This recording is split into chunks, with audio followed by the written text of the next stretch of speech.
Good afternoon, ladies and gentlemen. The topic is very apt today. We are one of the implementing agency of some of the banks for the financial inclusion project of government. And what I would like to discuss in a nutshell is some of the challenges that we have faced and how does mobile banking looks to be a savior in some of the key issues that we face on banking today, which is taking mostly on the or the POS platforms. When the CSC project started, we have these internet kiosks in the villages. We carry out about 28,000 internet centers in 6 states. We had the similar problem, and many of the things which an urban mind like us is capable of thinking in terms of services that we avail does not really matter when you go to a rural space. For example, the way banking we look at and the way a rural customer looks at banking is completely different. Because the delivery options of banking in an urban area are far too many. You can go to a brick and mortar branch, you can go to an ATM, you can have many options, you can do online. But in a rural, he is almost forced to whatever option you give him in the village. Whether you look at the number of branches, which my earlier speakers have spoken about, in the rural areas, they're far too less. And one of the huge challenges that we faced, which is a banking challenge in the Common Service Center project, is that the government decided to have one common service center or internet kiosks in every Gram Panchayat.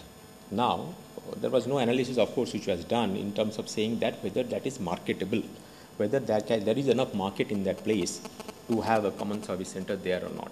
But it assumed that once the G2G services come, will become each of the center will become self-reliant. But as typically as a bell curve, all the centers won't make money. Now, it's a different issue that why government also did not think, the Ministry of Finance and DIT did not think that the common service center could have been used for banking correspondence project when so much of money of the taxpayers was spent in terms of creating this institution, why a parallel financial inclusion project would have come. But good sense prevailed, and about a few years back, common service centers were allowed that they could be also working as a financial inclusion contact point at the villages. One of the challenges that we faced at whatever activity, because common service center is essentially an e-commerce project.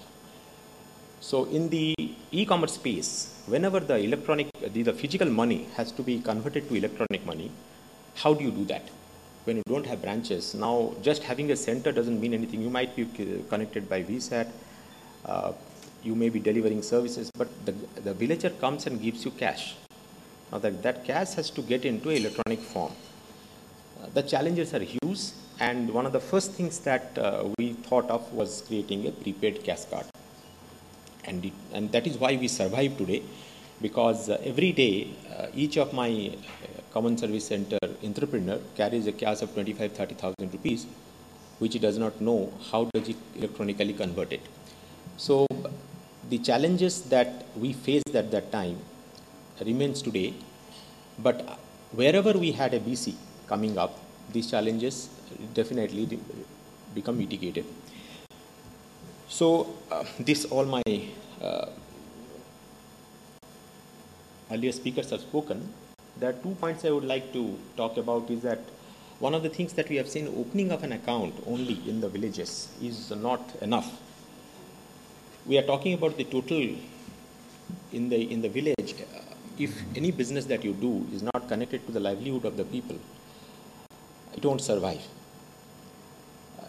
We brought huge amount of services to the villages on the e-commerce platform. The 2 services that we make money is, one is financial, another one is education. All the other things, music download and photocopy services and xeroxing, you may say it's all urban, figments of imagination of your urban mind, that there is so much of money in rural area. In fact, when I joined my institute way back in 1982, I joined a new institute at that time called Institute of Rural Management, which was created by Dr. Kurian. And the very first year, 1982, when I passed out, our professor said, rural is huge. There is so much of potential for growth in rural area. I didn't know what product they were talking about. What is it that we think that rural is potential about? The same dialogue I hear even after 35 years. The two basic domains in which rural economy has a tremendous reliance on, one is banking services or financial services, and I'm talking of rural credit, I'm talking of rural savings, I'm talking of insurance, as well as rural remittance. That's a huge market again. And the second one is education. Education, of course, we don't do it in a brick and mortar, but we make good money there, and that absolutely on an e-learning platform. Possibly the penetration of education and e-learning in a rural area is far more than many of you would not know that what it is in an urban area. And I'm not talking about assisted learning, I'm talking of pure e-learning. Then the huge amount of government social funding which passes through to the villages. There is the financial services, the financial inclusion is one of the major funnel through which it passes, and the centers in which you do on an average about 5 lakhs rupees per month per center passes through to the rural citizens in the village in UP where we do this project. At the end, if you look at a utopia, we are talking possibly of a completely demise of the physical cash. And on one hand, the financial inclusion, then we are talking about open wallets, like my earlier speakers have spoken about. You go to a restaurant and you want to pay, you pay through your mobile. Very good if it happens as early as we think it should. But as I heard Mr. Satyaran told yesterday, there is a phase in which the adoption of technology takes place in the rural. And that phase is very, very important and critical. And if that phase is understood well by us, you'll feel you can see the implementation also to take place in a seamless manner. We experienced that quite a bit in our common service center project.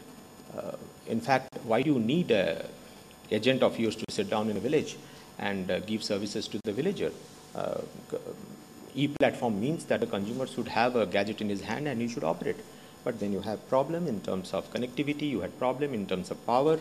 Now, useful thinking will not take it away. The same situation takes place in the banking also. So what we are talking about is that even if the mobile technology comes up tomorrow, there is an adoption of this technology which is very important. So possibly you will go from the E mode today or a POS-based mode today to a mobile mode, and the mobile mode goes into assisted mobile, which would mean that possibly initially the villager, the agent, whoever agent it is, whether a common service center or it's a financial inclusion partner, his agent uses the mobile phone to service a host of customers, a host of citizens which are around it. And the third stage which goes is when the customer himself has a mobile phone and he gets the money in his account and services it. Now, there are two phases which I talked about. The three issues which I feel does not go away is because one is connectivity, availability of power. Second is literacy, financial literacy, and more than that, simple use of a mobile phone, the ability to navigate through the complexity of a mobile, how much idiot proof you would like to make it, but there is the adoption stage which will take place. So if we ignore that and if the technology takes over, again I am saying from an urbanistic point of mind, saying that I want to make it so much, so beautiful that the customer himself will be able to do it, the adoption will be that much slower. Trust is a very huge factor in rural area, very huge factor. The villager trusts the person with whom he deals. He does not trust machines. So if you have a technology, use an intermediary for some time till the technology is adopted. We find that we sell a lot of insurance. Do you know that insurance can be bought online? How many of us buy insurance online? Not even 1% of the total insurance business is online. Why?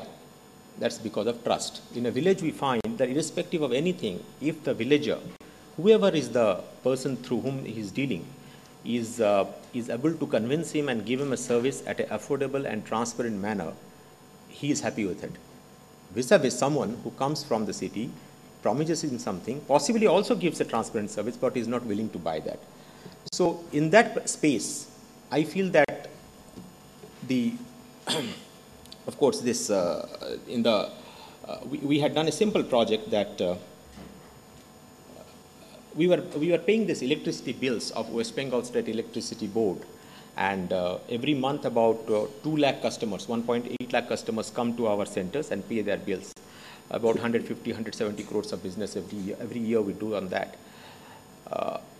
We are having a huge problem in getting this. It's so easily conceivable that you have a portal, you have a connectivity, and what's so great about paying the bills if you have a connectivity? Now the entire load comes up in the last 2 days when the due dates come, and the concurrency goes so high that your data center will not be able to manage it. So we kept on thinking how to do it, and this is where we said that why not do it on a mobile platform. Again, we went on an assisted mobile mode. Now, you could say that why doesn't the West Bengal State Electricity Board have a mobile payment system through a payment gateway, and it could be done. But how, as rightly said, how many have the bank account to do that? How many will access it? So what we did is that we had a mobile platform in which we created a system which got married to my data center, and we bypassed the E stage, and the bandwidth requirement was so low that today I am possibly able to pay the same number of bills in 1 hour, which was taking almost 2 days continuously working overnight. Yes, very simple example. This is the way the infrastructure works in the village today, and the VLE or the CSC which is there, which is managing the portal. I am talking of that particular person to be the assisted mobile, whatever technology you want to give. My next slide will show this. If you look at the delivery option today, you have a correspondent or agent model for financial service delivery, or your customer mobile at the identity element. So you can have mobile-based web browsers, and these are the service facilities that could be taken: customer registration, cash transaction, account inquiries, money transfers, requests, bill payment, mobile airtime pop-up. And in customer mobile, account inquiries, bill payment, mobile airtime top-up, money transfer, and request. The two elements, the customer registration and cash transactions, these are the two things which are slightly tricky to do it on the customer mobile unless your security is very, very rigid, which RBI is working on. And also the ability of the customer to navigate through the mobile handset. In a rural area where literacy is an issue, that could be a challenge. So the rural challenges on mobile payment and biometric authentication is not the inbuilt feature of most of the mobiles. Mobile are not compatible for complex data entry. Mode of transaction has lots of security concern. Of course, this is being resolved. And customer education using mobile payment is needed, customer awareness.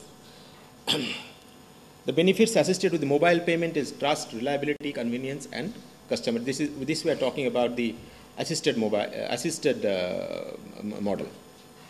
So the model of financial inclusion, which many of the players are doing, that you have a mobile handset, and along with it you have a typical device with thermal printer, card reader, and fingerprint scanner for biometric. And the data capturing happens in the mobile. Then it's through the GPRS, it connects to the bank system, and then there's the national payment NPCI. It can support cash deposit, cash withdrawal, fund transfer, balance inquiry, as well as mini statement. One of the future wish lists we think that financial inclusion has is in terms of the open wallet. Today you have a challenge of maximum, as per the RBI guideline, if I am not mistaken, up to 5,000 rupees that you can do. Next is allowing NFC or the near field communication, which means if you have two sets by Bluetooth, you can transfer, not necessarily going through the telecom operator. Transaction amount must be optimized. You should not have limits that you can transfer up to a particular amount, because once you do that for a rural customer, many a time he has remittances coming up from like in UP and Bihar, we have a huge number of people who work elsewhere. They send money in 10,000, 20,000, 30,000, they send back home. So if you are sending a mobile platform, that you must have that kind of facility available as far as the RBI guideline. And the security feature, of course, my earlier speaker have spoken about. It must be strengthened. Of course, RBI is talking, we are looking forward that the security becomes enhanced, and that then the mobile can really be a boon for the rural areas. With this, I will end my talk. Only the last point I would like to reiterate is that whatever we do in the mobile platform, one thing we must keep in mind is the implementability, not necessarily the hardware or the software part. Because I find from my experience of the Common Service Center project, I'm a FMCG man, I never knew about that. The first thing that we look at in any project is the customer, not the technology. What the customer needs, from there you come to the technology, not that you push the technology to the customer. From that perspective, if you look at implementation of a particular project, of a financial inclusion project, must focus at the customer first and then the technology. If you take that route, then possibly the adoption becomes faster and the results will be far more forthcoming. Thank you.